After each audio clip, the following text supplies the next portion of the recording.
In a forest full of color and noise, there lived a hummingbird named Zara. Zara was extraordinary. She could beat her wings 70 times per second. She could fly forwards, backwards, sideways, even upside down. She visited over 100 flowers every single day, and she was exhausted. Not her wings, those were fine. Hummingbirds are built for movement. It was something else, something harder to name. No matter how many flowers she visited, there was always another one, always something brighter just ahead, always a sweeter nectar, one tree over. She never felt full. She never felt finished. She never felt happy.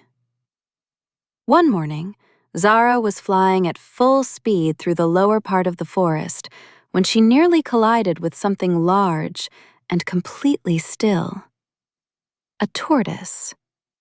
He was sitting on a flat rock beside a small pond, eyes half open, completely motionless. A single shaft of morning sunlight falling across his shell.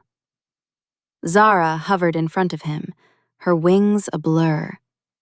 "You're just sitting there," she said.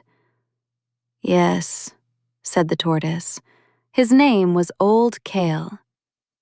"Doing nothing?" "Watching the water," he replied. Zara looked at the pond. It was ordinary, still. A few reeds, a frog on a lily pad. "Why?" she asked. Kael was quiet for a moment. "Because it's here." Zara didn't understand, so she left. She had flowers to visit.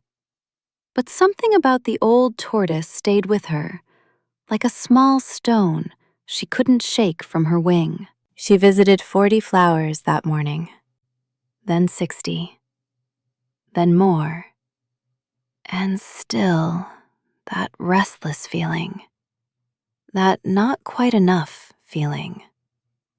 By afternoon, she found herself back at the pond. Kael hadn't moved. "Don't you want more?" Zara asked. She couldn't help it. Kael opened his eyes fully this time and looked at her. Really looked at her. "More than what?" Zara opened her beak, then closed it. She didn't have an answer. "You move very fast," Kael said, not unkindly. "I'm built for it," Zara replied. "I know. But tell me, when you're at one flower, where is your mind?" Zara thought about it honestly. "Already at the next one," she admitted. Kael nodded slowly. "And when you reach that one?"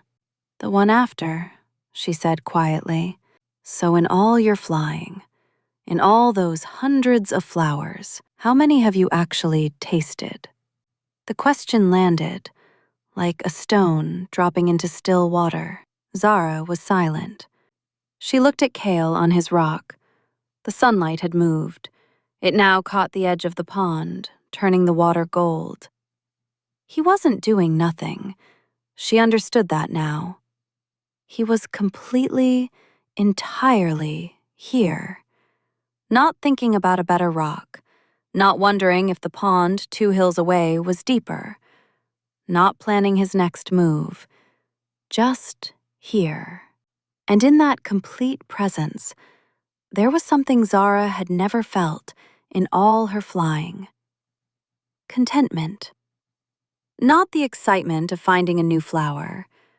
Something quieter, steadier, something that didn't disappear the moment you moved on.